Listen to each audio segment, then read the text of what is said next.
Corruption, অর্থ পাচারে আমাদের অর্থনীতি যে ফোকলা হয়েছে সেটা তিনি তুলে ধরেছেন। জামাত ইসলামী সবসময় গণতান্ত্রিক প্রক্রিয়ায় বিশ্বাসী এবং একটি নির্বাচনমুখী দল।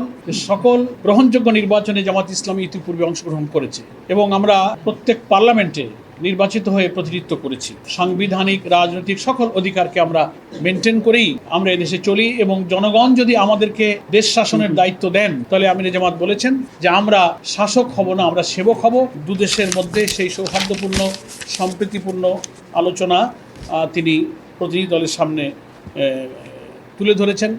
বাংলাদেশের অর্থনীতি, আমাদের ব্যাংকিং ব্যবস্থা যে একেবারে লুট হয়ে গেছে, করাপশন, অর্থ পাচারে আমাদের অর্থনীতি যে ফোকলা হয়েছে সেটা তিনি তুলে ধরেছেন। জামাত ইসলামী সবসময় গণতান্ত্রিক প্রক্রিয়ায় বিশ্বাসী এবং একটি নির্বাচনমুখী দল।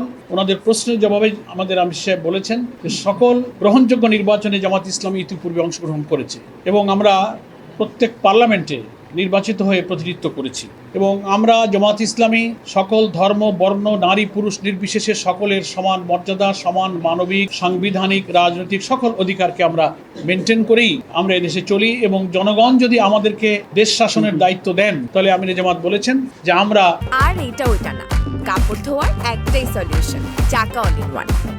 শাসক হব না, আমরা সেবক হব এবং সকলেই সমতার ভিত্তিতে প্রত্যেকের অধিকার ভোগ করবেন। এবং আমাদের দেশটা বিপুল জনসংখ্যা বেষ্টিত দেশ। এখানকার উন্নয়নের জন্য চায়নার জন্য এক্সপোর্ট প্রসেসিং জোন, ইপিজেড সহ নানান অর্থনৈতিক উন্নয়ন এবং বিনিয়োগের পরিবেশ আমরা তৈরি করছি এবং আমাদের সামনে সেই সম্ভাবনা আছে।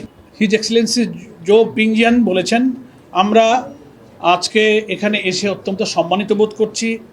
আপনার সুস্থতার পর তিনি যে আমাদের আমিরে জামাত হাসি মুখে খুব কর্ডিয়ালি রিসিভ করেছেন তাতে ওনারা খুবই কৃতজ্ঞতা প্রকাশ করেছেন।